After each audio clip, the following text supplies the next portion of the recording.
intent is to reduce pain, not to move circulation.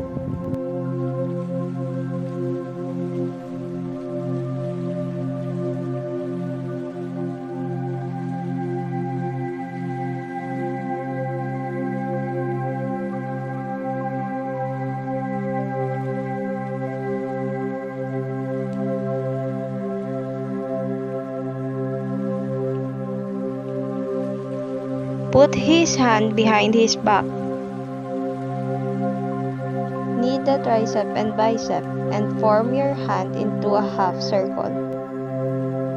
Knee the tricep and bicep back and forth.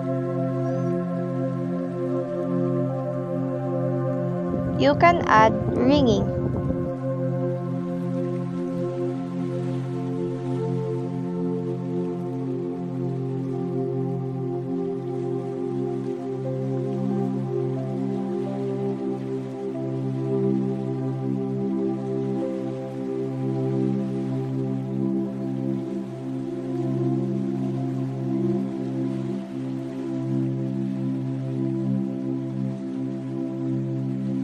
It generates heat by creating resistance to motion. Place both hands palms down on the client's skin. The fingers of each hand should be together firmly. Move the hands briskly and simultaneously in opposite directions. One hand moving towards you and the other moving away from you. Sewing. Fingertips, knuckles, or lunar surface of one or both hands may be used if the surface area. Compress the tissue firmly with open palms and extended fingers of both hands. Rolling. Roll the skins, muscles, and surrounding tissues around the bone. Move both hands in opposite directions. As you roll the tissue around the extremity, use a back and forth movement.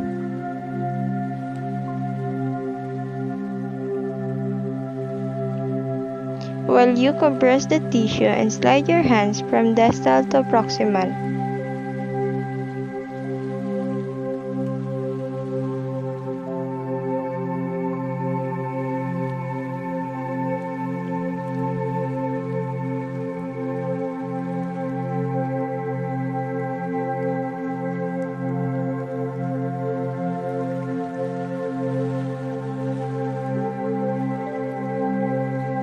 Ringing.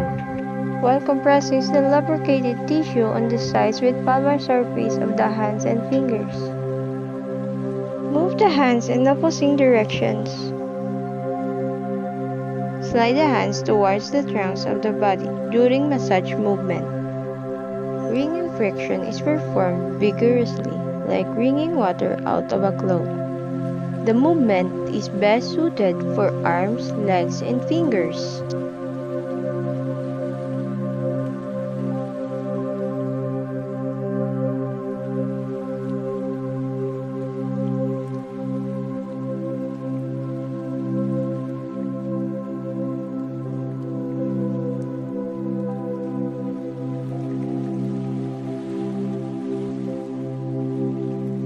Cross fiber. It is also known as a deep transverse friction. It is a very precise and penetrating form of friction. The directions of movement should be across and perpendicular to the pattern of muscles fiber. One or more fingers are placed on the skin at the exact site of pain or injuries. Apply firm, consistent pressure in one or both directions. Move the finger in a back and forth motion. Chucking. It is also known as parallel friction. It refers to a deep friction applied in the same direction in muscles, tendons, or ligamentous. It uses the thumbs or fingers to rub back and forth, moving the superficial tissues over the underlying structure. It is usually performed one-handed, while the other hand is supporting the limbs that is being massaged. This movement is often applied between bony areas. Circular friction. It uses small circular movements that glide superficial tissue layer over underlying tissue layer in different directions. Using the fingers or palms of the hands particularly useful around the joints and the bony areas. Tapping punctuation. Using the fingertips of one or both hands strikes the body surface rapid but consistent delivery of pressure and speed. A hard version of tapping punctuation stampement is excellent for the sole of the feet.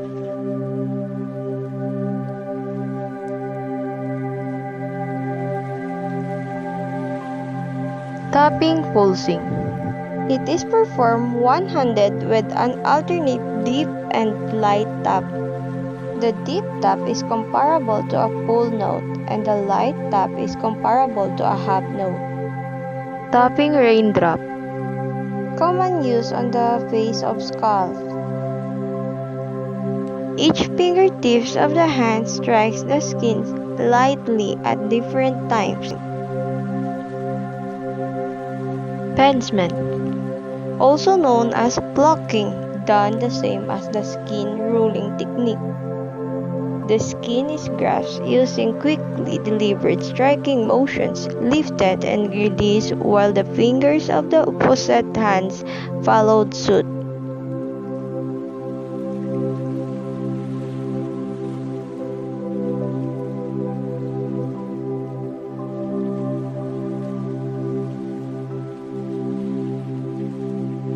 Hacking, also known as karate chop,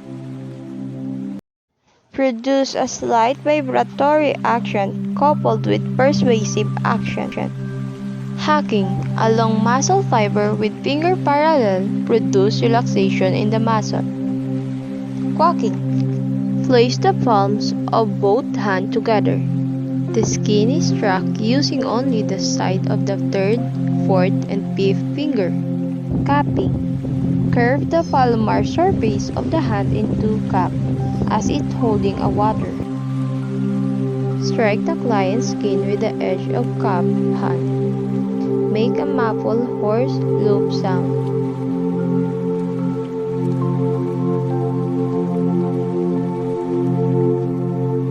Funding. It is performed with the sides of one or both loose pieces contacting the skin alternately. Loose piece bitten is used on a large muscular area such as the posterior legs and the hips. Wrapping. Using a loose piece, place palm down, striking the skin surface like the therapist. Diffuse. It is commonly used over the abdominal region. Drag the open hand across the skin as you move across the skin surface.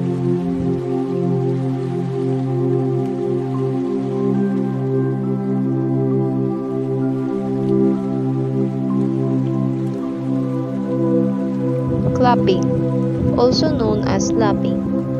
It is also performed with the palmar surface of the hands and fingers striking the skin with alternate stroke. A loud smacking sound is heard if done correctly.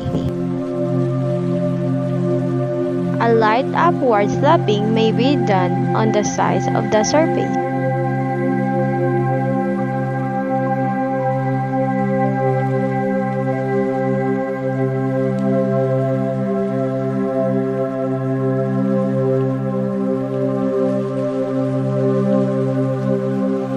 Pine.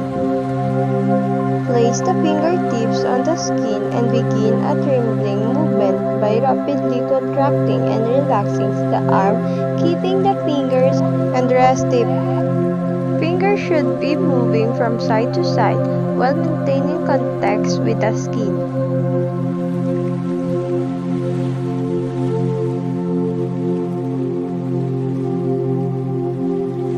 Jostling.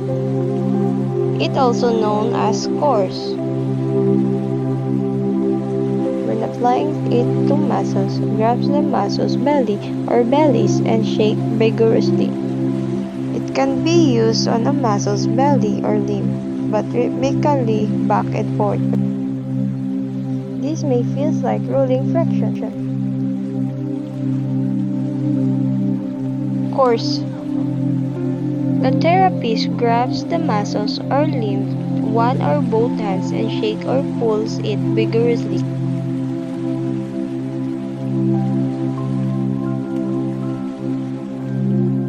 Rocking. It is done by pushing the client's body with one hand or tossing the body back and forth on the table between two hands.